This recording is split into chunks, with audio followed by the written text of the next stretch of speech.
itong video na to guys is para sa mga nagtatanong kung bakit daw yung calling card paper nila is hindi kinakain ng Epson L120 printer.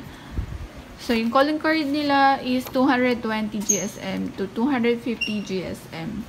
So, itong video na to is ituturo ko sa inyo kung paano ba yung technique para kainin siya ni Epson L120 para mag-print siya dito. Kasi kadalasan po, hindi kinakain ni Epson L120 pigment printer itong papel na to kasi masyado siya makapal. So, punta na tayo dito sa desktop. Click mo lang yung file. Tapos, open mo lang yung gusto mong i-print. Then, i-resize ko siya. Width niya is 3.4 by 2.150. Itong size na to guys is 80mm size. So, para sa mga nagtatanong kung ano ba yung gamit kong software, ito po is Cameo for Silhouette software.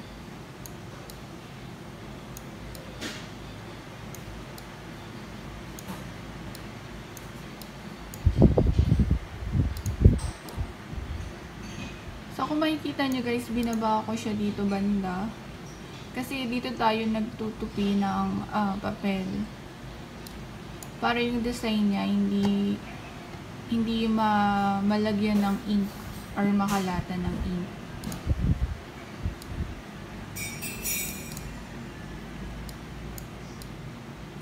Ayan. So, ipantay mo lang siya para pag pinaper cutter mo siya, diretso pa rin siya.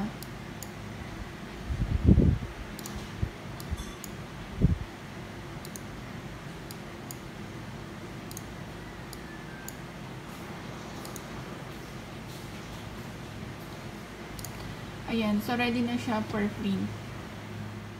Click mo lang tong file, tapos print. Tapos select printer mo, kung anong gamit mong printer, pigment.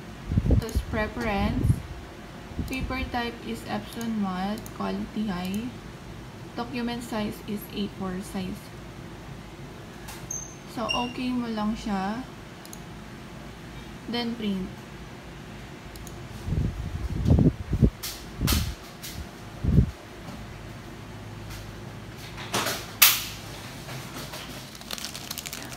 So, ang gamit ko pong brand ng calling card is Quap.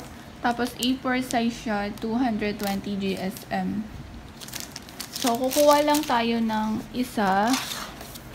Tapos, itutupi natin siya dito. Etong right side lang guys, kasi ito yung bandang part na hindi kinakain ni Epson L120. Ayan, ganyan lang. Tapos, itong kabilang side, hayaan nyo lang siyang flat.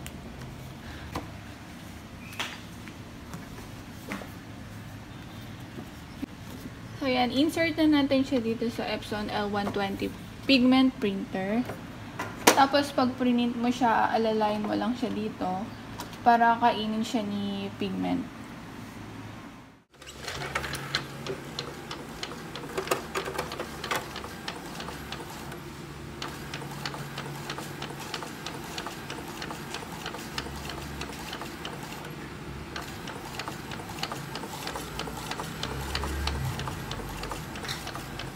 Few inches later, day 2, day 3, day 4. A few moments later.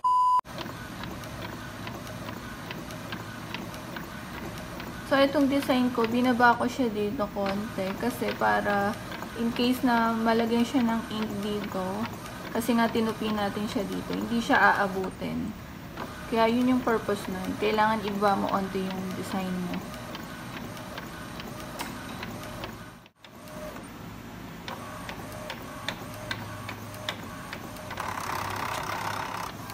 So, ito na yung mga na-print natin.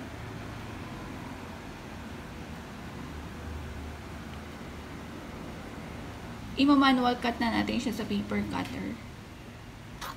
So, ikakat na natin siya dito sa die cutter. Bawasan lang natin konti yung papel.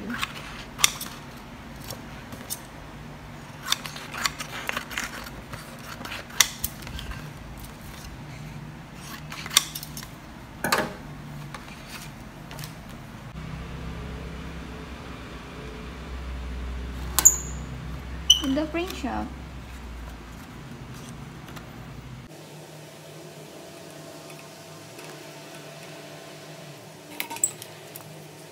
Few inches later. Day 2, day 3, day 4. A few moments later. So, meron na tayong 50 pieces na calling card. Nakagawa na ako. Ayan. Sobrang ganda niya. Ayun yung mga nagawa namin. Hindi na ako nag-print dito sa kabilang side kasi lalagyan ko siya ng sticker. May balak akong gawin dito sa likod. So, ayan. Sana ay may natutunan kayo sa aking vlog. And don't forget to subscribe and click the notification bell para updated ka sa aking mga susunod na uploads.